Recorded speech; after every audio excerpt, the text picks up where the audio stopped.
Hello student, আজ আমরা particular array দিয়ে কিভাবে বাবল শর্ট ইমপ্লিমেন্ট করতে হয় তার একটা সিম্পল এক্সাম্পল দেখব। কারণ অ্যারে সম্পর্কে আমাদের একটা পার্টিকুলার এক্সাম্পল অবশ্যই দরকার এবং সেই এক্সাম্পলটা আমরা এই বাবল শর্টের মাধ্যমে এক্সপ্লেন করছি। প্রথম কথা হচ্ছে যে বাবল শর্ট হয় কিভাবে, না টেকনিকটা একবার আমরা থিওরিটিক্যাল বুঝে নিই।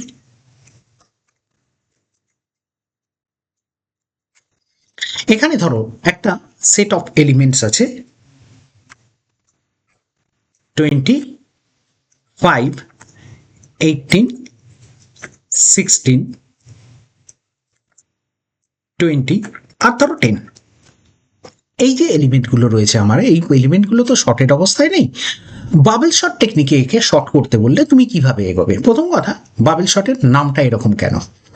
একটা জিনিস ভেবে দেখো, যখন জলের তলা থেকে বাবলস ওঠে তখন সবার আগে সব থেকে বড় বাবলসটা আগে সারফেস টাচ করে, তারপর কিন্তু সেকেন্ড ওয়ান যেটা নেক্সট বাবল আছে সেটা টাচ করে। তার মানে এখানেও শর্টিং পদ্ধতিতে আমরা সব থেকে বড় এলিমেন্টটাকে রাস রুমে ঠেলে দেবো, তারপরে নেক্সট বড় রয়েছে তাকে আমরা সেকেন্ড রুমে ঠেলবো।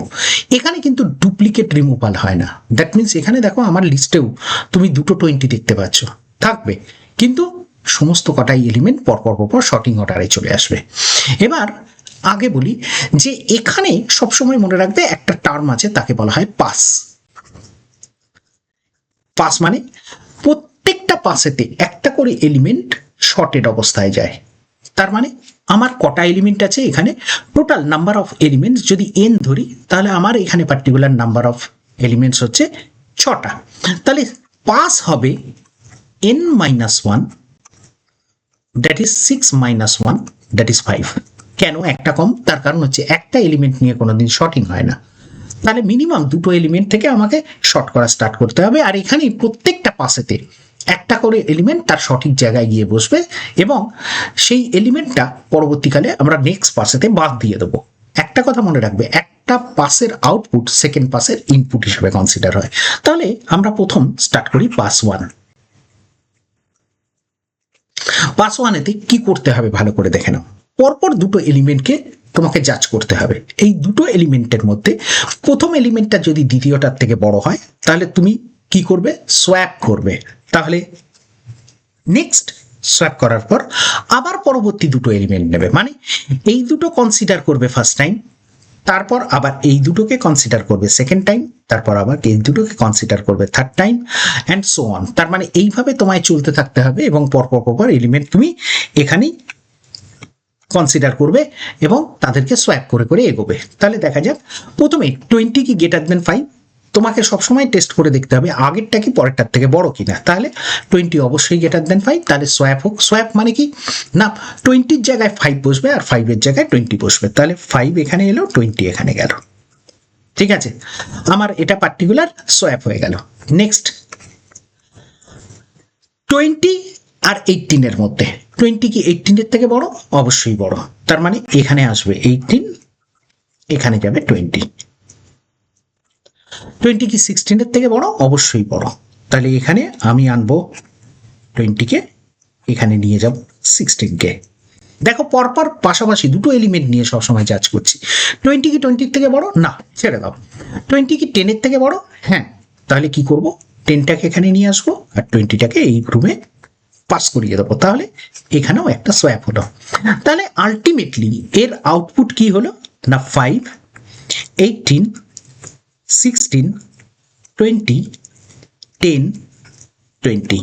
অবভিয়াসলি বুঝতেই পারছো লাস্ট রুমে সব থেকে হাইয়েস্ট এলিমেন্টের মধ্যে একটা, যেহেতু এখানে ডুপ্লিকেট এলিমেন্ট দুটো রয়েছে 20, সুতরাং ফার্স্ট 20টাকে ও লাস্ট রুমে কিন্তু ফেলে দিয়েছে।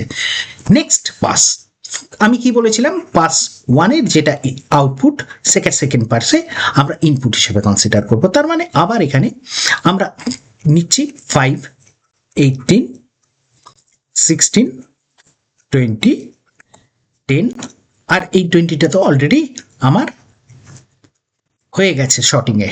তাহলে আবার এখানে এসো, ফার্স্ট কি করতে হবে? 5 কি 18-এর থেকে বড়? না, তাহলে সোয়াপ করো না। তাহলে 18 কি 16-এর থেকে বড়? অবশ্যই। তাহলে এখানে 16 রাখো, এখানে 18 নিয়ে যাও। নেক্সট লেভেলে 18 কি 20-এর থেকে বড়? না, তাহলে সোয়াপ করো না। 20 কি 10 এর থেকে বড়? অবশ্যই। তাহলে 10 কে এখানে নিয়ে এসো, 20 কে এখানে নিয়ে যাও। এই অবস্থায় যখন কমপ্লিট হচ্ছে তখন লাস্ট এলিমেন্টটা আমরা আউটপুটটা আগে লিখে নিই। 5, 16, 18, 10 আর লাস্ট দুটো 20 আর 20 অলরেডি শর্টেড। তাহলে এই রুমগুলো আমার কাছে এখন আর কনসিডার হবে না। তাহলে পাস 3-তে আমি আর সেপারেটলি লিখবো না, এইটাই হবে আমার পাস 3 ইনপুট।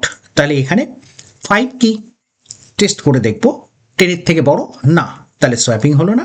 10 কি 18 এর থেকে বড়? না, সোয়াপ হবে না। 18 কি 10 এর থেকে বড়? 18 10 এর থেকে বড়, তার মানে এখানে একটা সোয়াপ হবে, এখানে 10 যাবে, এখানে 18 আসবে। এই অবস্থায় আমরা থার্ড আউটপুট পাচ্ছি।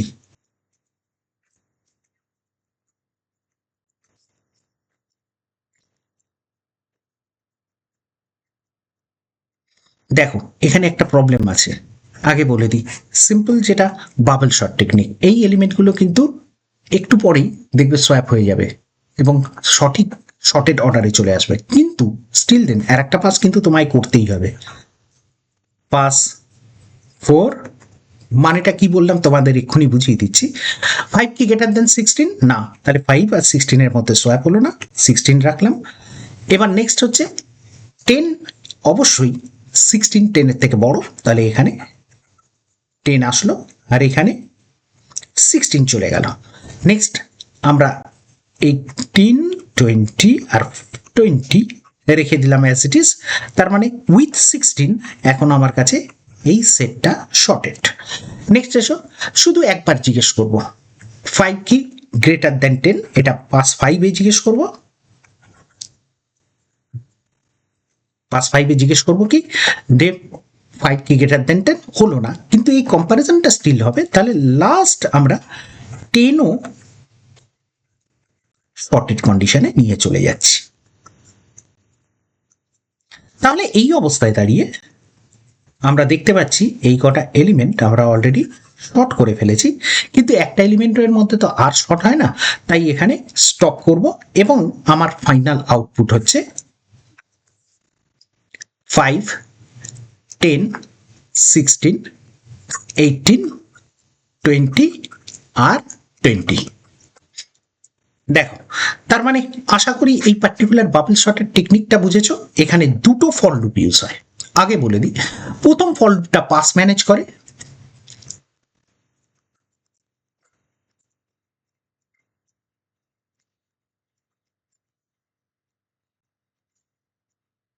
পাস ম্যানেজমেন্ট, আমি ম্যানেজ লিখলাম শুধু। আর সেকেন্ড ফর লুপটা সিম্পলি ইউজ হয় ওই পার্টিকুলার সোয়াপিং টেকনিকে গ্রেটার দ্যান লেস দ্যানের কম্পারিজন জন্য, তার মানে কম্পারিজন অফ এলিমেন্টস এর জন্য। তাহলে আশা করি বুঝতে পেরেছ। এইবার এটাকে প্র্যাকটিক্যালি আমরা ইমপ্লিমেন্ট করার চেষ্টা করি। সিম্পল একটা নতুন ফাইল নেব, বাবল শট। আমরা এখানে লেন্দি না করে জিনিসটাকে একটু শর্টে রাখার জন্য আমরা কি করব, স্ট্যাটিক কতগুলো ভ্যালু নিয়ে নিচ্ছি। তাহলে সিম্পল প্রথম অবস্থায়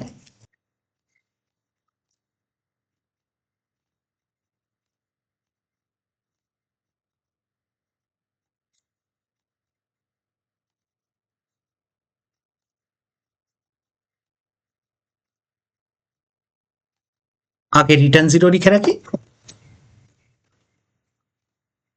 এবার স্টার্ট করছি, আমি একটা ইন্টিজার অ্যারে দিচ্ছি। আমি কি বললাম যে যেহেতু আমরা এখানে একটা এক্সাম্পলকে তুলে দেখাবো তাই জন্য কিছু স্ট্যাটিক ভ্যালু নিয়ে নিচ্ছি, কিন্তু অরিজিনালি তোমরা যখন করবে তখন এটা চেষ্টা করো ইউজার ইনপুট নিতে। আমি এখানে 15, তারপর 28, তারপর 6, 17, 10 আর 5 এই কটা ভ্যালু নিয়ে তোমাদেরকে দেখাবো। তাহলে আমাদের প্রথম কাজ হচ্ছে যখনই কোনো শর্টিং এর এক্সাম্পলে আসবে, ইনভেরিয়েবলি শর্টিং করার আগে একবার, পরে একবার, দুবার প্রিন্ট করে দেখিয়ে দেবে। তাহলে প্রিন্ট করার জন্য আমার ইন্টিজার একটা আই দরকার। আর একটা জিনিস, তলায় আর একটা লুপের জন্য আমার যে বলে আর একটা ভ্যারিয়েবল লাগবে। আর এখানে আমরা ডাইরেক্টলি যে কটা এলিমেন্ট আছে সেই কটা এলিমেন্টের সংখ্যা সিম্পলি একটা এন বলে ভ্যারিয়েবলের মধ্যে ভরে নিয়ে তারপর ইউজ করব। কিরকম না, এখানে দেখো ইন্টিজার এন, তার ভেতর আমরা কি করব, প্রথমে একটা 6 রুমের ডিক্লেয়ার করি, নয়তো ইন্টিজার এন এর শুধু পয়েন্টারের সাইজটা বেরোবে, সেটা আমরা চাই না। তো যাই হোক, অ্যারেটা ডিক্লেয়ার করেছি 6 রুমের, তাহলে size of a divided by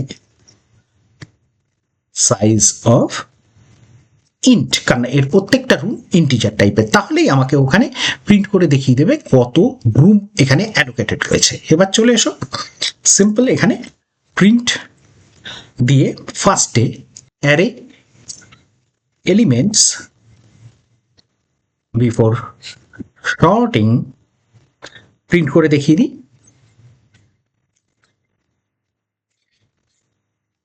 এক্ষেত্রে কি করতে হবে, একটা ফর লুপ লিখবো, i is equal to 0 set করে নেব, i লেস দেন, আমার এখানে n বলে যে ভ্যারিয়েবলটা রয়েছে তাই নিয়ে ক্যালকুলেশন হবে, আর পরে i প্লাস প্লাস হবে। নেক্সট হচ্ছে এখানে প্রিন্ট করে দেখাবার জন্য প্রিন্টএফ, যাতে দুটো পরপর আউটপুটের মধ্যে একটা ডিফারেন্স থাকে স্পেসের, তার জন্য \d দিয়ে %d দিয়ে এখানে প্রিন্ট করব। এবার তোমাদের কতগুলো কথা বলি, তোমাদের তো পয়েন্টার পড়ানো হচ্ছে, তাহলে আশা করি তোমরা এই পার্টিকুলার প্রোগ্রামে এটা লিখতে পারো যে প্রিন্ট করছি আমি কাকে, এ আই কে। এটাও যেরকম লিখতে পারো, তার বদলে তোমরা লিখতে পারো asterisk A plus I, pointer arithmetic এবং অ্যারের সঙ্গে পয়েন্টারের সম্পর্ক। এই ক্লাসটা যদি করে থাকো তাহলে নিজেরাই দেখতে পাবে যে কিভাবে এটা কাজ করে।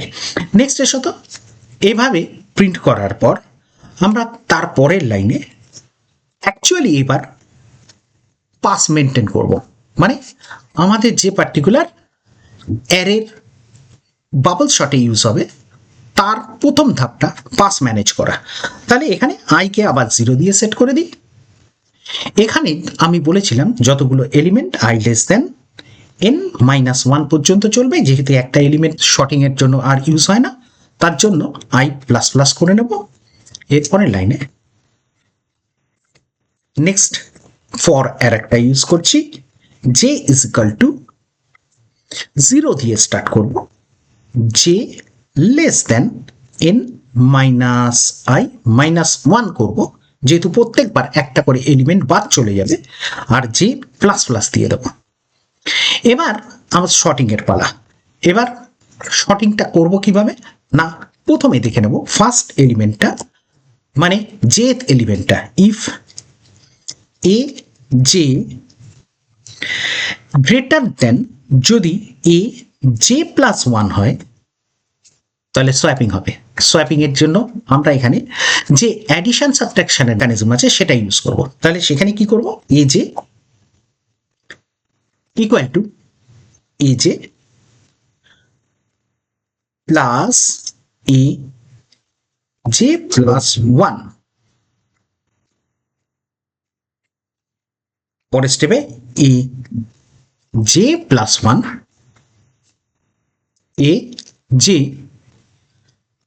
Minus A J plus 1, last স্টেপে এটারই আর একটা রিপিটেশন করব, শুধু এবার থাকবে এ জে। তাহলে এইভাবে সোয়াপিং করলে দুটো এলিমেন্টের মধ্যে সোয়াপ হয়ে যায়। এবার দেখো, এটা প্রিন্ট করার জন্য নেক্সট টাইম আর একবার এই লুপটা লিখবো, আফটার শর্টিং কি প্রিন্ট হচ্ছে সেটা বোঝাবার জন্য। তাহলে চলে এসো, এটাকে কপি পেস্ট করে দিই, এখানে জাস্ট বিফোর এর বদলে আফটার লিখে দেবো। আরেকটা কাজ করি, আগেরটাতে তো পয়েন্টার ইউজ করেছিলাম, এবারে বরঞ্চ এমনি ডাইরেক্ট প্রিন্ট করি। কিন্তু প্রিন্ট করার জন্য আমরা বলেছিলাম এআই কে আই থার্ড ব্র্যাকেটে এও ইউজ করা যায়, মানে ইন্ডেক্স আলাদাভাবে বাইরে বার করে ভেতরে তার অরিজিনাল অ্যারের বেস অ্যাড্রেসও দেওয়া যায়। তাহলে চলো এই অবস্থায় আমরা এটাকে একবার এক্সিকিউট করে দেখি।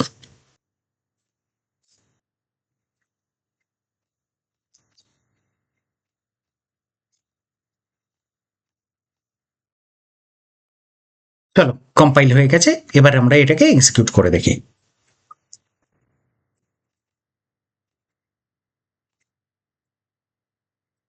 দেখো প্রথমে দেখালো আনশর্টেড অ্যারেটা, তারপরে দেখিয়েছে শর্টেড অ্যারেটা। তার মানে আশা করি তোমরা এই এক্সাম্পলটার থেকে আমরা অ্যারেকে কিভাবে ম্যানিপুলেট করি এবং চালাই কিভাবে, এবং তার প্রত্যেকটা ইন্ডিভিজুয়াল রুম কিভাবে অ্যাক্সেস হয়, তার উপর বেস করে একটা বাবল শটের এক্সাম্পল। আশা করি তোমাদের ভালো লেগেছে। আর যদি ভালো লেগে থাকে তাহলে সাবস্ক্রাইব করবে, কোনো কোশ্চেন থাকলে করতে ভুলবে না কমেন্টে। চলো বাই।